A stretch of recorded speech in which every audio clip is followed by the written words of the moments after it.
This is a Sherlock Holmes-inspired short film. When logic is defied, when reasoning takes flight, that's when emotions take hold. Now don't get me wrong, logic and reasoning are my forte. But today's case is stirring up emotions I thought I'd long buried. Emotions I thought I could never escape.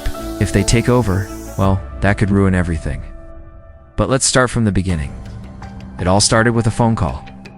I was at the station, going over some paperwork when my superior called me into his office. "Another Ashiro tragedy," he said into the phone. His voice was grave. "Call Detective Raheel.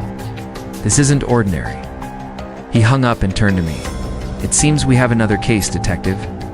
The Ashiro family was known for their love of puzzles, so much so that their mansion was often referred to as the House of Puzzles.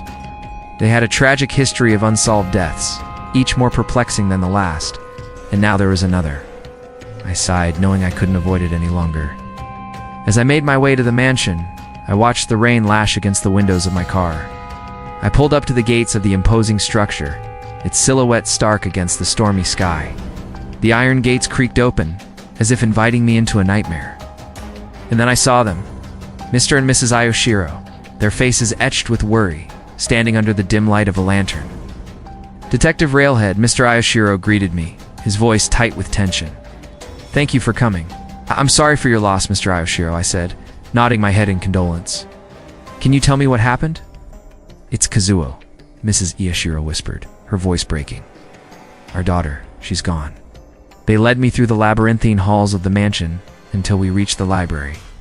It was here that I first encountered the puzzle. That would become the centerpiece of the investigation. On the oak table lay a half-completed jigsaw puzzle depicting a stormy night. A single piece was missing, and next to it was an overturned teacup. And in the middle of the table, lying flat, was their daughter, Kazuo, her lifeless eyes staring blankly at the ceiling. Her hand, still clutching a puzzle piece, lay inches away from the edge of the table. It was clear she had fallen backward off the table and hit her head on the floor. Her father, his face drained of color, sank into a nearby chair. Her mother screamed, burying her face in her hands. I motioned for them to quiet down and began my examination. The scene was eerily silent, broken only by the ticking of the grandfather clock in the corner. I carefully picked up the puzzle piece from Kazuo's hand and examined it. It was a simple piece, a sliver of sky above a dark tree. There was no obvious sign of a struggle, no forced entry, no witnesses. It was as if someone had slipped away unnoticed. I looked around the room. In the corner was a locked drawer. Next to it hung a picture frame, and beneath it sat a magnifying glass. On the wall was a bookshelf filled with various puzzles, including several half-done ones. It seemed Kazuo enjoyed solving puzzles, just like her father. I moved to the window. Outside, the rain had intensified, blurring the lights of the mansion. I walked back to the table, examining the teacup. It was a fine-boned china cup, delicately painted with flowers. I noted its position, slightly tilted, suggesting it had been knocked over rather than simply falling off the table. I turned my attention to the body. Kazuo's skin was cold, her breathing shallow and infrequent. I felt for a pulse. None. She was dead. I checked for signs of life, listening intently, feeling for a heartbeat. Nothing. She had been dead for some time. Mr. Ashiro, who had been watching me intently, cleared his throat. "May I ask how my daughter died?" he asked, his voice strained. "That's what I'm here to find out, Mr. Ashiro," I replied gently. The autopsy report revealed that Kazuo had died from a blow to the head. There were no signs of poisoning or other injuries. Her death was ruled an accident, a tragic fall, but something didn't sit right with me. Why did she have a puzzle piece in her hand? Why was the teacup placed that way? And most importantly, why was she seemingly alone at the time of the incident? I returned to the mansion with my partner, Sarah. We interviewed the staff, piecing together Kazuo's final hours. The cook recalled serving tea to Kazuo in her room earlier that evening. The housekeeper said she had seen Kazuo in the library around 11 p.m. Everyone seemed shocked by the news of Kazuo's death, but their grief seemed genuine. Or was it part of their performance? I couldn't be sure. Days passed, yet the case remained stagnant. I found myself revisiting the details of the crime scene, poring over witness statements, searching for a clue that could lead me to the truth. My thoughts raced, weaving theories that kept me up at night, questioning everything. Was this a tragic accident, a murder, suicide, or something more sinister? As I delved deeper, I uncovered strange behaviors, inconsistencies in statements, and subtle gestures that hinted at a hidden reality. Each piece of evidence, no matter how minute, was a thread in the tapestry of the crime. And I, the detective, was determined to unravel it. I revisited the mansion, hoping to find something I might have missed.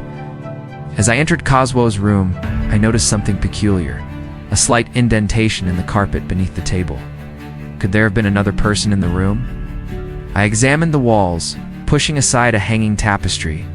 Behind it was a control panel with a switch. I flipped it on, and a section of the wall slid open, revealing a secret passage. I found my way into a dimly lit chamber, the air thick with the scent of old wood and secrets. Inside, I discovered hidden letters, stacks of papers, and a complex system of mazes and maps. Each meticulously crafted and intricately detailed. Some of the mazes had been solved, others remained a mystery. One maze, however, stood out, its path leading to a single spot marked with an X. It was a treasure map, and I was determined to follow it. Following the map, I realized it wasn't just a game. It led to a hidden safe within the mansion. I located the safe, its surface unremarkable except for a series of seemingly random numbers etched into the metal. I recognized the numbers as coordinates, and I realized that they matched the location of the hidden room I had just discovered. In the secret room, I found a box containing documents, photographs, and a journal. The documents were legal contracts, wills, and financial records, shedding light on the complexities of the Ashiro family's wealth and power. The photographs showed Kazuo with various people, some familiar faces from the party. The journal, however, held the key to the mystery. It was Kazuo's diary, filled with her thoughts, fears, and secrets. As I read through her entries, I felt a sense of urgency.